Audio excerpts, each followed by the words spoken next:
Good morning, everyone. I hope you're doing well. It's been a little while since we've had an update. We've had some things getting in the way of our Friday streams, but thankfully we're back now. And as far as I'm aware, there's nothing coming up for me in the next little while. So I should be able to be on the same weekly schedule as before. Fingers crossed. In any event, a lot has happened since the last update, and pretty much exactly what I hoped would happen happened, insofar as the CAN bus is now fixed. And I am so glad that this is the case. It's such a relief to have this be done. And I'm really excited to show you what was necessary to make that happen, as well as what other things have been improved since the last update. We're getting very, very, very close to Jugglebot being able to throw. I reckon by the end of Feb, we'll have at least an attempt, but we can talk about that more in a sec. So, for this week, the very first thing, I think the most significant thing by far, is that the CAN bus is now working. And for those of you who've been following this for a little while, which I'm sure is probably all of you watching these streams, to be honest, you may remember I've been having issues with my CAN bus.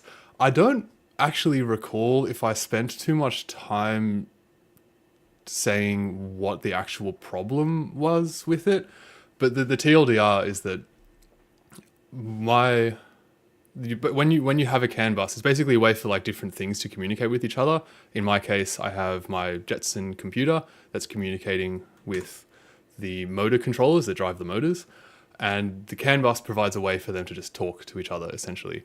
And part of talking with each other is sending a message and receiving a message. And particularly with a CAN bus, the way that the message is structured is that the sender will send the message out. When the recipient receives the message, it will acknowledge that it has received the message, and then the sender receives that acknowledgement and says, yep, cool, great, my message has been received, and now I can send the next one or do whatever I need to do. But what was happening is the transmission buffer, the thing that holds the messages in the computer ready to be sent out, was getting filled up.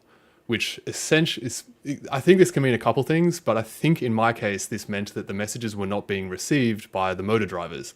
So the computer was just stacking up more and more and more messages to be ready to be sent out, and it was trying to send them out, but it was never getting any acknowledgement back that the messages had been received. So it would try again and again and again, and then eventually that buffer, which is only like 10 or something by default, would fill up and no more messages would be sent, and then the whole thing would crash, and I would have to like restart the entire Jetson computer to reboot everything. For some reason, just closing the CAN bus and opening again wouldn't work. Anyway, that's all solved now, and for absolutely not the reason why I thought it was going to be solved. I was very ready for the problem to be, I don't even know what. I was kind of heading down a path of analyzing the messages being sent and just like seeing what they actually are and seeing how far along the CAN bus they're getting before something's going wrong. But then I was doing a bit of reading here and there, and I kept stumbling upon this common theme that a CAN bus needs a common ground. And this is something that I had seen ages ago when I first set the CAN bus up, and I would see lots of different perspectives on it. Some would say, oh, the CAN bus definitely does need it and you have to have it, and if you don't have it then it's not going to work. And others would say, nah, you don't need it, it works fine. And this whole time, for like literally months, I've been operating with no common ground, and it's been working fine. And I just thought, yep, cool, all right, it's fine. But the problem is that while CAN uses a differential signal, which means this is actually very cool. The whole way that CAN works is, rather than sending a message on a single wire, what it does is there's two wires and they both encode for the same message, but they encode for it in opposite directions. And so what happens on either end, like if you're receiving a message, you will receive the message on both wires at the same time in opposite directions. And then you can basically just take the difference between what the two wires are saying, and that constructs the message. And what this means is that there can be a lot of noise, and as long as both wires are exposed to the same noise, they can both fluctuate up and down, but as long as they are relative, like as long as the relative difference to each other is the same as what the actual message is, the message gets sent fine. which is amazing. It's a very, very, very clever way to do it. But the problem is that what's called a common mode voltage can mean that this wavering up and down can get so far that the transceivers that are sending and receiving the messages just can't handle that anymore. They can't deal with such a large gap between what they are able to send out and what they're able to receive and what's actually on the bus. And I think, I'm fairly sure that's what was causing my problem. So this was my rough circuit diagram from before, and this whole time since I've set this up, I was thinking that maybe this will be fine because my power supply, which is powering the O drives, and the Jetson, which is the computer, these are both plugged into mains. And the whole time I was thinking like maybe this is fine because they're both plugged into mains, and so therefore they can share this ground here. But I forgot that my power supply, which is the green box here, is isolated, which means that this ground here is not connected to this ground here. There's like an air gap in here that separates this stuff from this stuff. So this ground is not the same as this ground, which means that these two are not linked up to each other. So yeah, which is a problem. And I fixed this by just adding a ground link between the Jetson, and it's not actually connected here. It's more connected. It's connected in the first, or in one of the O drives, but this is just a nice convenient spot to put it on the diagram. But adding that has completely fixed the problem. And if you're curious what that looks like, it's a little bit difficult to do. I don't know how this is supposed to be done with a Jetson like this. There's no like easy to access big, nice, chunky ground pin. And so I've had to solder it onto where this is the CAN transceiver.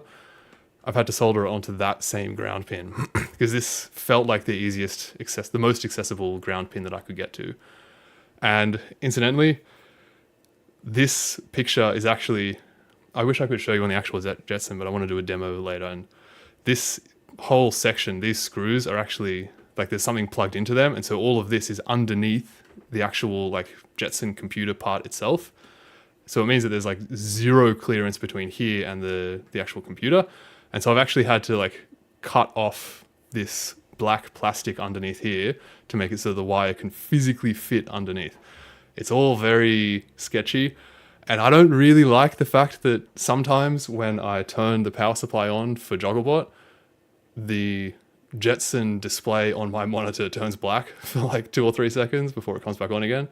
I don't really like that. I don't know how to fix that. I don't know. I'll talk about related stuff a little bit later. But that feels sketchy, but it works. So I guess that's good. I have one hypothesis as to why this has happened now after months of no problems. And that hypothesis is that, well, stepping back a sec, the only thing that I'm aware of that has changed since this thing was not a problem and then when it was a problem is the amount of load on the Jetson. So the Jetson is now doing a lot more work than it was before, because previously when everything was working and it was fine, I didn't have the GUI and I didn't have a bunch of other ROS stuff going on. It was a very simple ROS network.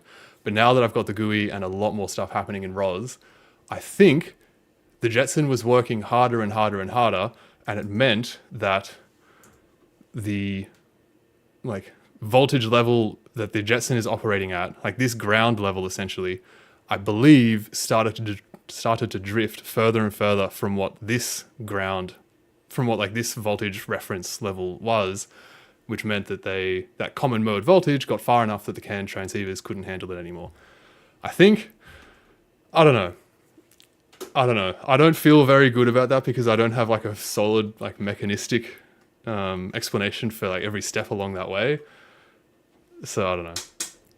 But in any event, it's working. As far as I can tell, at least. And thankfully, there has been a silver lining of all of this. This hasn't just been like however many weeks it's been of just scratching my head thinking, what the fuck? Thankfully, some good things have come out of this. The first is that we now have CAN Sniffer, which I think is a super useful addition to my robot system. And what this CAN Sniffer is it's a Teensy 4.0, which has like a CAN interface on it already. And this listens to the CAN bus that is the main CAN bus that's going between the computer and the motor controllers. And it listens to how many messages are being sent and then reports back onto the CAN bus how many messages it heard. Obviously, if this is doing this like 1,000 times a second, it's going to massively increase that same number of messages and lead to some kind of weird feedback loop, but it's not going that fast, so it's not a problem. If you're curious about how this works on the Teensy side, I've got code at that location on GitHub.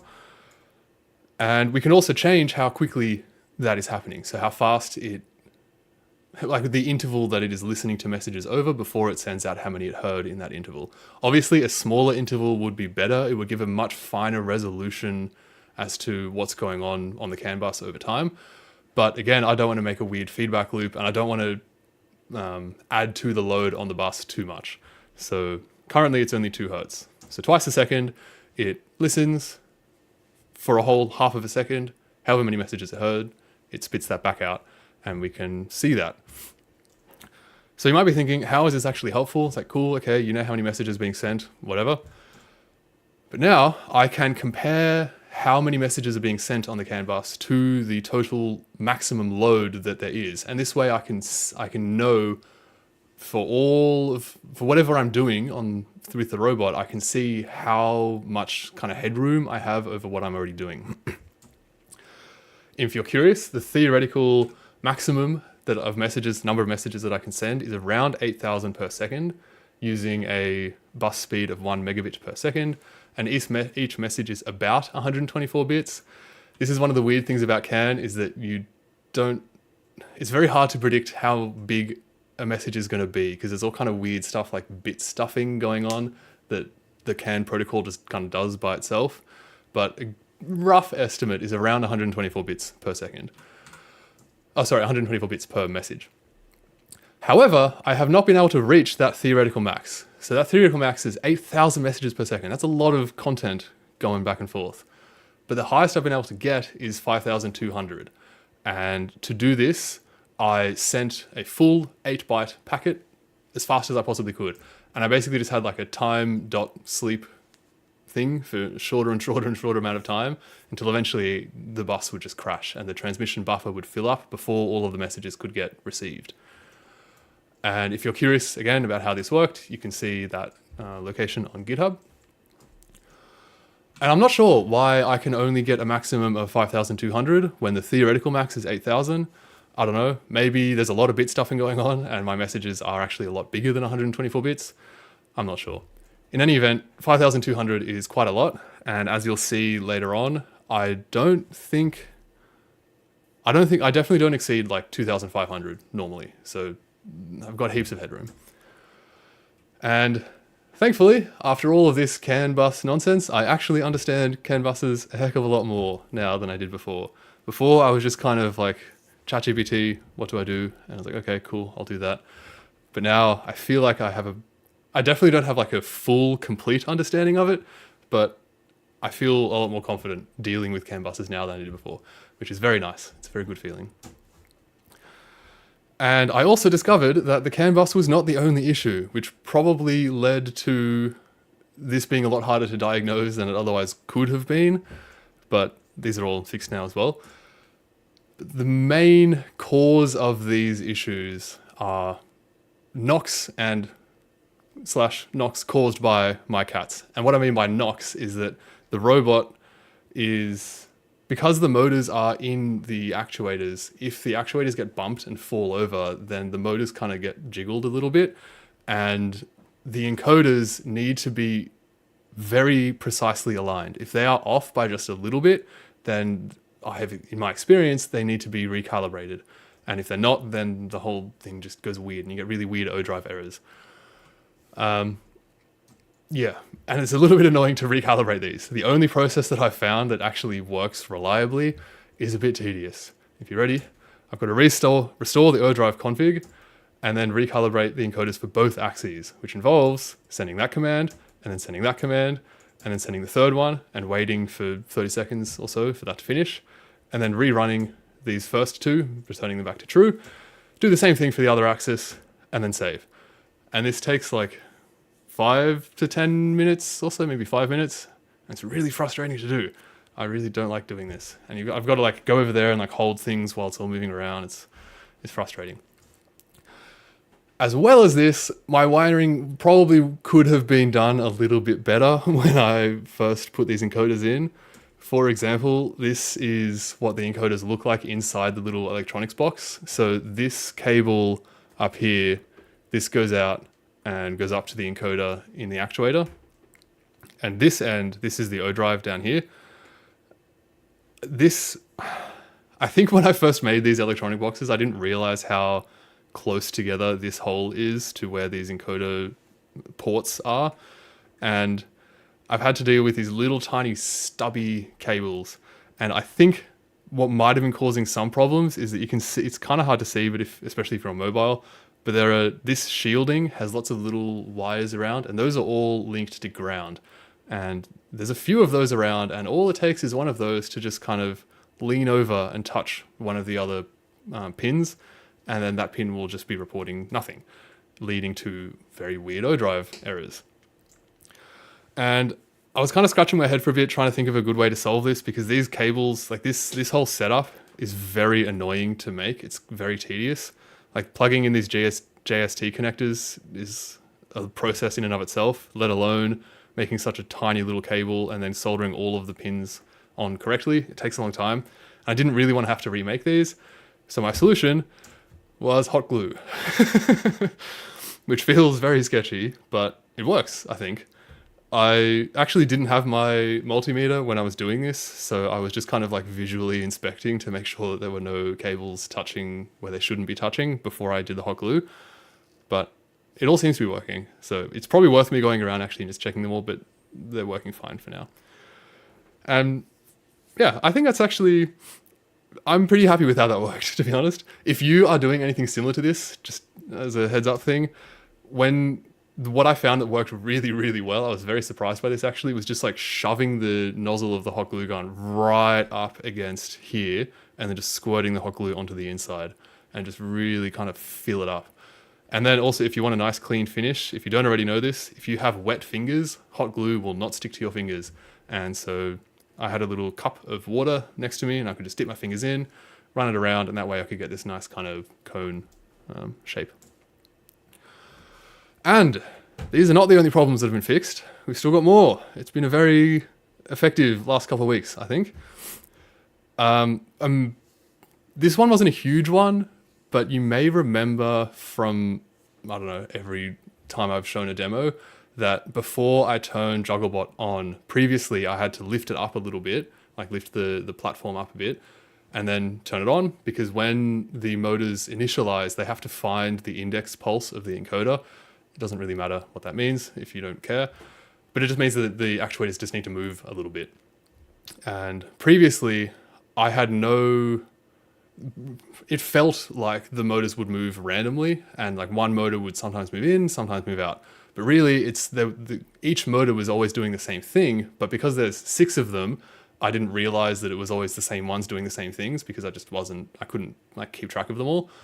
But I spent a bit of time and like labeled them all and went around and made sure that they're all A, doing the same thing every single time, and then B, how can I change between which direction they're moving in.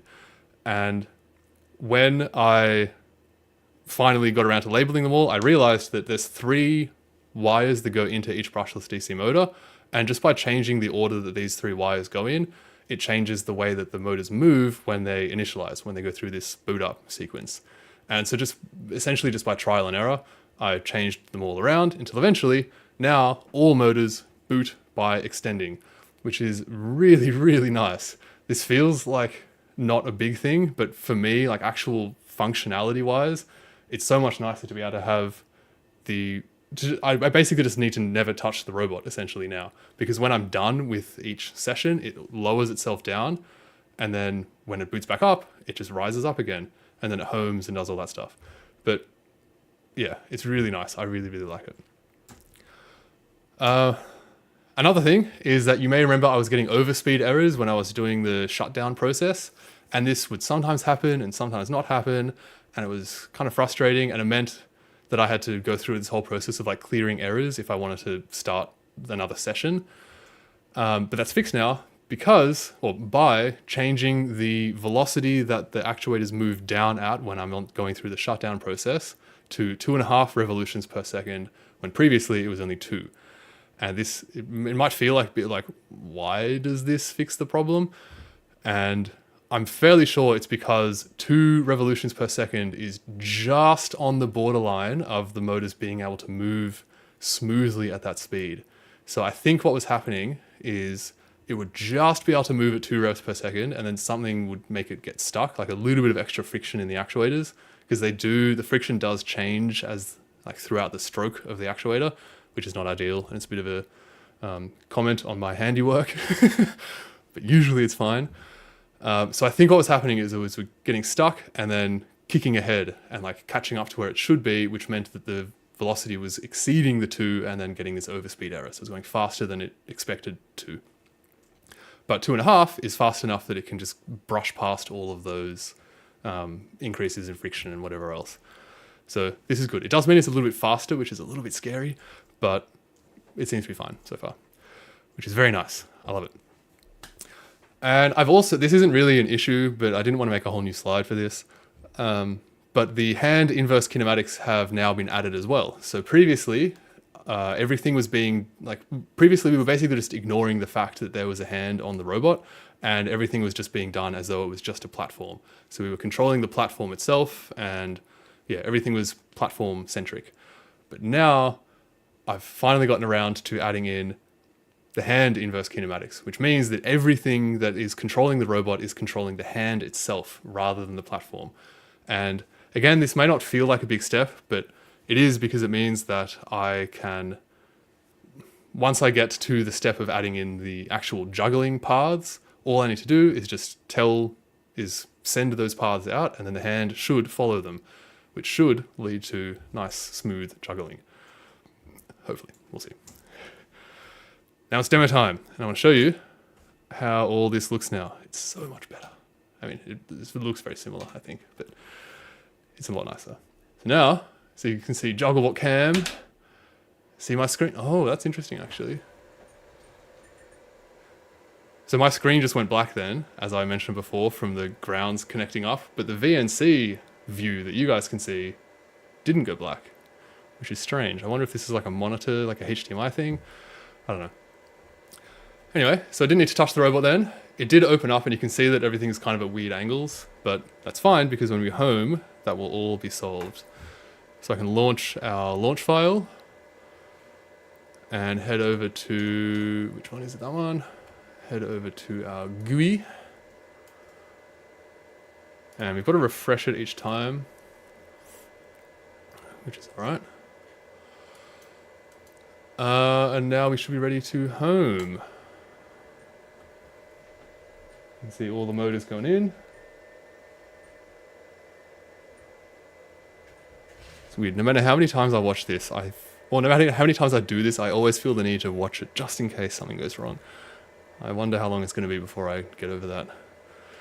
And yeah, now we're back to where we were before. So I can control it with the space mouse, and everything works fine. It looks the same as it did before when I was controlling the platform itself, but you've got to believe me that I'm actually controlling the hand. I mean, to be honest, to me, it looks the same as well. Notably as well, you can see I've added the hand into the GUI, which is these 3 orange squares or points.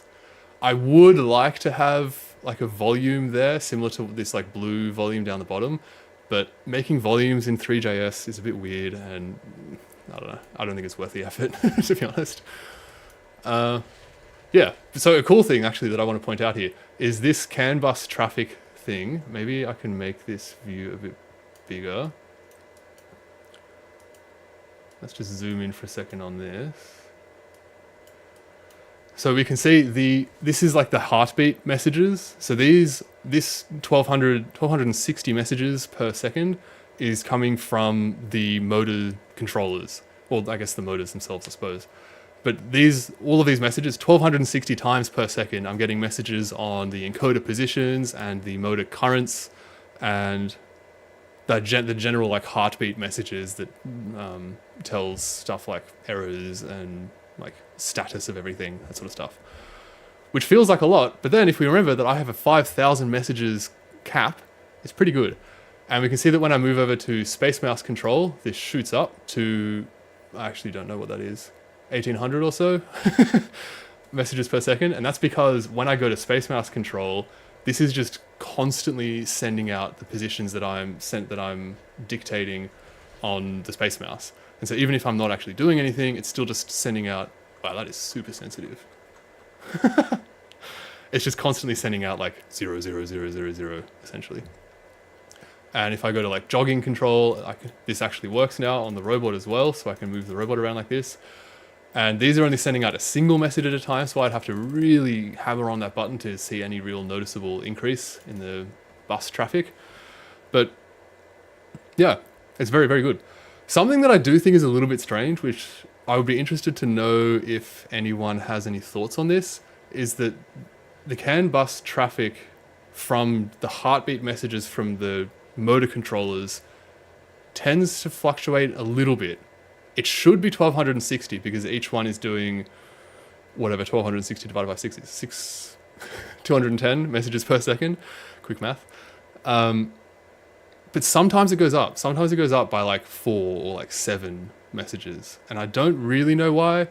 My thinking is, maybe this can test my CAN bus knowledge. My thinking is that maybe 2 nodes are sending a message at the same time. They're both getting received by the teensy, which is listening to them all. But then one of them wins the arbitration, it's called. So one of them will then just shut up. One of them will be like, oh, okay, you win, I give up. It will shut up. The other one will continue sending on. And then the one that was told to shut up, then sends its message out afterwards. Maybe that's causing the increase. But I don't know. It just kind of, I mean, you can see it on the graph. It fluctuates just a little bit. But that doesn't really make too big of a difference, thankfully. So let's put this back. And we can see the best is that when I do end session, there's a bit of a pause. I've added a time.sleep, which I think I can actually get rid of, but it all shuts down. No errors. Look at this. So good. Wonderful. All right. Let me, it's so confusing. Put this back and go to this. Cool. Okay. So what is next? I can finally, we're back to where we were. Like, I don't even know. I don't really want to, I've been considering looking back and seeing how long this CAN bus issue has been a problem for. But to be honest, I don't really want to know. I'm just kind of happy with it being a vague couple of weeks. That's an acceptable amount to me. But now we're finally back to where we were before all of this nonsense. And I can add the juggling path creator to actually juggle a ball. So if you remember, this is what I'm trying to add now. And I was starting on this yesterday, and I'm kind of wanting to do things a little bit differently than how I did them before. And so moving my old code over, which I need to then remember what it's actually doing in the first place, and then changing it to fit what I want it to do now, it's going to be a bit of a process, I think. This morning I fixed one of the problems because I was converting between milliseconds and seconds when previously I was just doing everything in seconds. But it's just a matter of time, really. I strongly suspect that next week will be the first throw and catch attempt, which is extremely exciting. I'm very, very, very happy for. So that's the immediate thing. That's like pretty much the main thing on my mind right now for what to actually work on day to day. But the longer term thoughts, I've got a couple things that I have been thinking about for a little while, and I feel like now is as good a time as any to mention them. The first is a thing called TF2, which is a package library. I don't know what to call it. It's like a part of ROS2, which allows you to convert between coordinate systems much more easily. You can basically say this coordinate system converts to this coordinate system in this way. And then every time you're spitting out a message, you tell, like you have in like the metadata of that message, what coordinate system that's in. And then TF2 just like automatically converts them for you. And this is very nice. I really, really like that way of doing things, but it's just a little bit annoying for me because I didn't start the whole ROS scheme with this in mind, because I've been doing everything so far in like my own kind of simulation land, and I didn't want to have to add more to my plate, because I was learning like ROS and CAN and Linux and I don't know, lots of things at the same time, and I didn't want to add TF2 onto that. So I just kind of thought, yeah, whatever, I'll do it later. But now that I've actually done this for a little while, I feel like TF2 is definitely the way to go. But I think I'm going to wait until like V2 of the code. I know that my code can definitely be improved quite a bit, and my thinking is that I will get this working, and then once everything's okay, then move it all over to like a nice clean, I can get rid of all of the like testing, debugging stuff that I've been having so far, and just make it nice and clean, use TF2 properly, and then life will be easier. This was actually one of the biggest problems that I was experiencing with getting the hand inverse kinematics to work. I was getting some really weird stuff with like it just not lining up properly, and it was purely just because I wasn't transforming the coordinate frames properly. And this would have been fixed with TF2, I think, or it would have been a lot easier at least. So it's definitely on the cards. I'm aware of it. If you've been like watching these for the last, since I've been doing them, thinking why aren't you using TF2? It's basically because I don't know, I was a fool. But I'm learning my ways, and eventually we'll add it on. And the other thing, this one is much more significant in my mind, is the possibility of a cable robot. And I think for this, it's going to take a bit of explaining. So anyone who's been following this project for a while may remember I had a poll. I actually checked it yesterday. I think it was like 8 months ago or something. It's a crazy long time ago, about if I should continue with the Stewart platform design, or should I move over to a cable robot design. And if you're unsure what I mean by a cable robot, let me just pull up an example real quick. It's a very cool way of doing this. And you might be thinking, which one is it? Oh, I can't see my view. There we go. Yeah, so this is a really cool way of making, it's like kinematically extremely similar to a Stewart platform, but this is a terrible view. But it's obviously quite a bit different. And if you watch Stuff Made Here, then you may remember he made like the basketball like hoop thing that would, like, he would throw a ball and the hoop would move to catch the ball wherever he threw it. I feel like this is a very big step forward. The main reason why I didn't do this before is because, and I'm glad that I didn't, to be honest, is because there was a lot that and there still is a lot that I can learn with this current scheme before I move over to a new one. If I get this to the point where it can juggle with itself before I move over to the cable robot, then I'll be able to design the cable robot perfectly, maybe a lot better than I would be able to design it if I didn't run into these problems now. Like, now that I know so much more about CAN and I know how to actually wire these things, I can set all this up and build an electronics box that has all of the electronics in here and have it actually be wired properly, rather than having to have dinky little ground cables running around the place that weren't supposed to be there because I didn't know that they had to be there. So it's going to be very clean, I think. The main thing that I'm waiting for now before moving over to the cable robot, there's two things, I think. The first is to get this to be able to juggle. Once that's working, I think that'll be pretty okay. The second thing that I'm a little bit debating whether or not I want to wait for this before doing the cable robot, or if I want to do this after I've done the cable robot, is the idea of having a seventh motor. So right now, Jugglebot has 6 motors, and the hand is actuated by a string that goes basically from the ground to the bottom of the platform. And then as the 6 motors move the platform around, that makes that string change length, and that pulls the hand up. It's a very kinematically weird setup. It's very odd. But what would be even better, what this means is that to throw the ball, the entire platform has to move, and it should be able to throw the ball quite high, and it actually can. I remember I've tested with this one And I feel like I've shown the videos here somewhere, but I don't know what live stream it would have been in, but you can throw a good like 80 centimeters high from the top of the platform. But obviously I want to throw higher than that. And in my mind, the best way to do that is to re-add a seventh motor. So this seventh motor would pull that string rather than having it be passively actuated. I actually did have, a long time ago, probably over a year ago, I think, I did do this because it is a better idea, I think.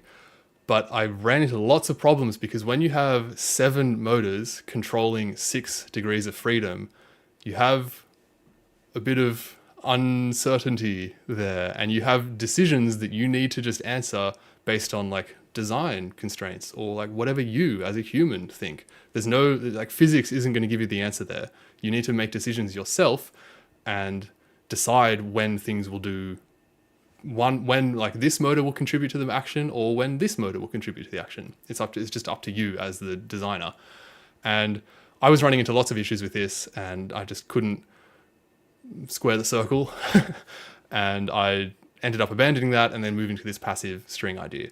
But I've been thinking about this quite a lot more, and I know for a fact that it is possible, and I think I have a rough plan for how this might look, for how to allocate the movement between the hand motor and the platform motors, I think. So my thinking is that I can test this 7th motor out on the current Stuart platform, give that a go, learn some things, and then port that new knowledge over to the cable robot. And then I'll be fully ready. Then I'll know exactly everything that I need to do for the cable robot, because I really, really want that hand string to be there. Even though like we just saw a cable robot throwing a ball to itself, I want Jugglebot to be able to throw like at least 5 meters in the air. Like it needs to be big throws, because when you're juggling high numbers, you just need high throws because everything's just so fast. So in my mind, this 7th motor is pretty important. And yeah, I'm just not sure if I want to wait and do it on the cable robot or test it out here and then move over. I don't know. I'll see how I'm feeling, I guess. But yeah, the cable robot is definitely on the cards. And actually, there is something that I want to mention about this, because I want to gauge how you guys feel about it.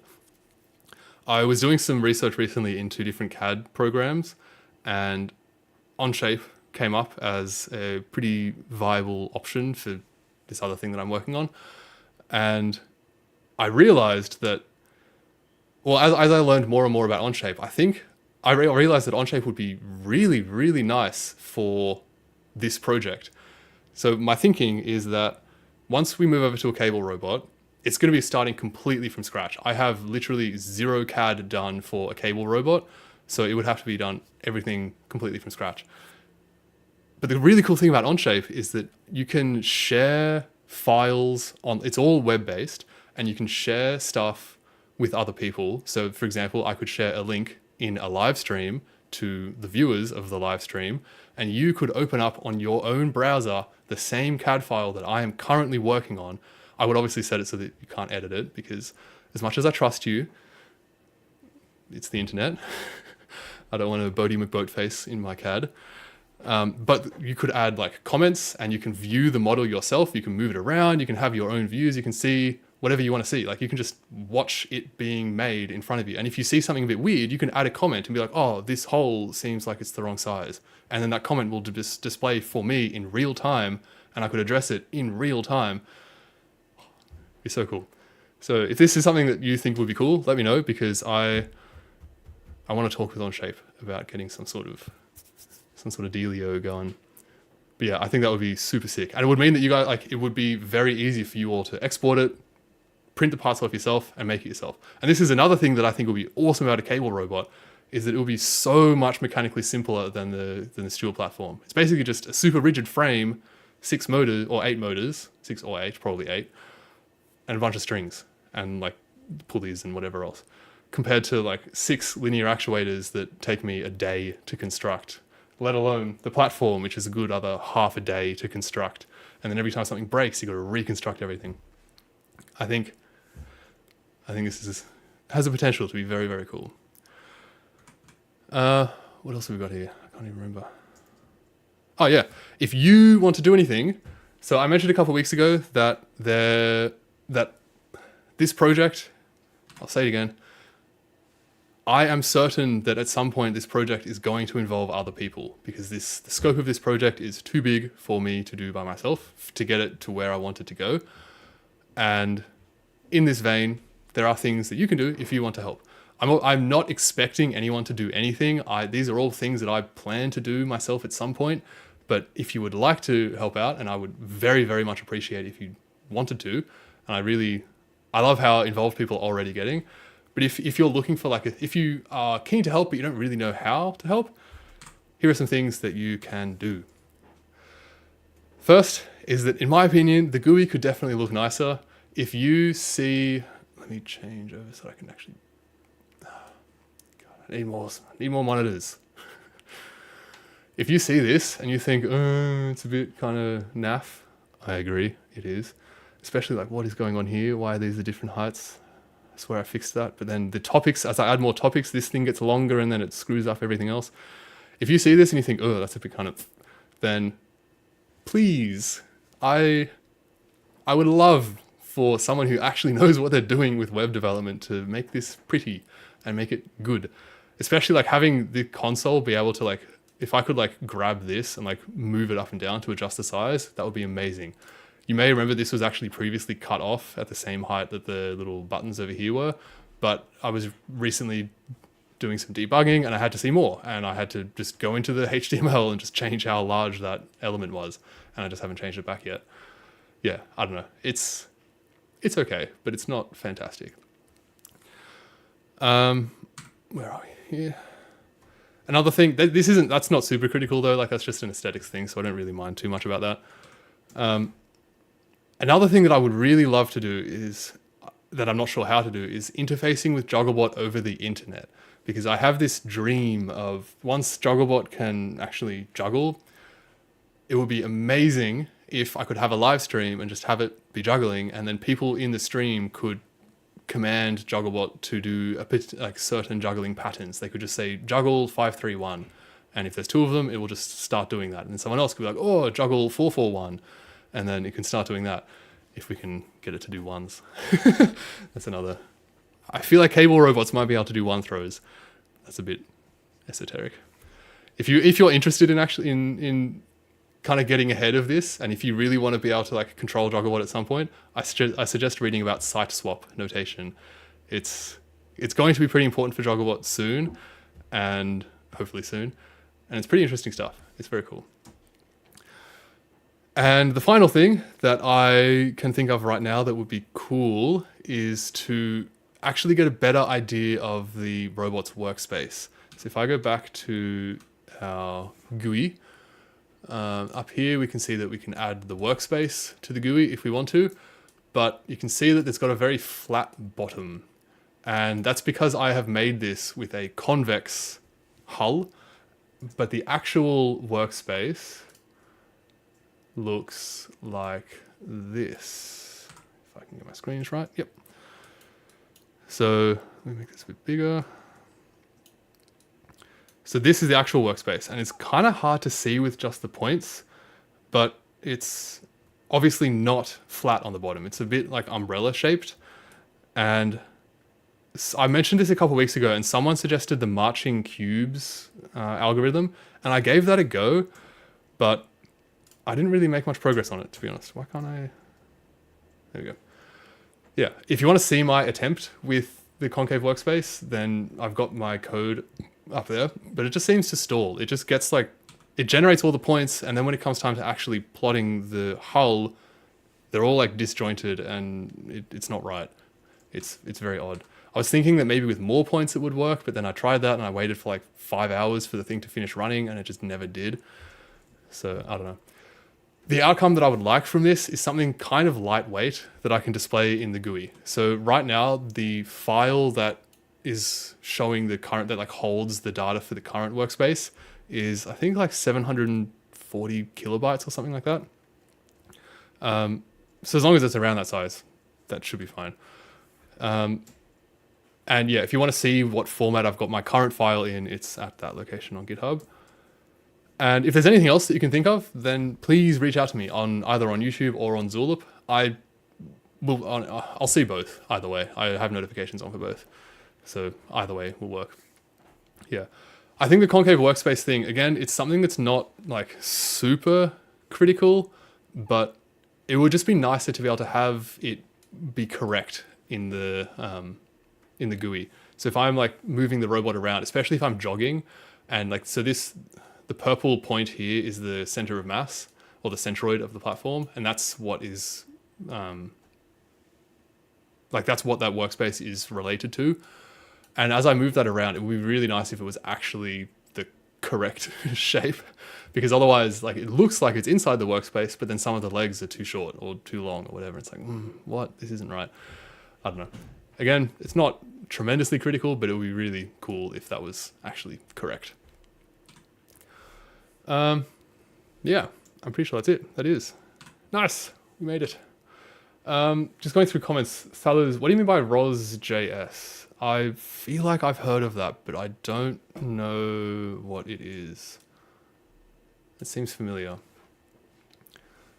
Yeah. If you think it's something that could be helpful, then please, like, if you can type out a little explanation of what it is, I would very much appreciate that. I'm going to guess it's some kind of plotting thing, because it's got JavaScript. I don't know. Either way, yeah, I think things are going pretty well. I am very happy with how the robot's looking. Yeah, if you have any thoughts about any of this, then please do let me know, either on Zulip or on like here. But yeah, Keith, what part of accessing it? I don't know how controlling things over the internet normally works at all, really. But my imagination was I could have something like the GUI on like a public web page that people could just go onto. Or it could be something like I don't know, like I have like an API that reads from like a Zulip thread or something, and people could just comment in the Zulip thread and that would get read and put over here. I honestly have no idea. I have literally zero experience with doing anything over the internet except as a consumer and like this sort of stuff. So I don't know. Yeah, just something that would allow for commands to be sent from the internet to this robot. Obviously, I would be putting a very carefully constructed filter on whatever is being sent through just to make sure that it doesn't break anything. But yeah, whatever it is that can do that, I don't know. Yeah. Yeah, that'd be super helpful, Keith. Thank you. Yeah, I think that's everything that I wanted to say for now. I'm feeling pretty good about a stream next week. I don't think there's anything coming up, so we should be on for weekly streams now. And hopefully, fingers crossed, next week we can have some throwing action. We'll see how we go. Until then, have a lovely rest of the day and weekend, and I will see you next week.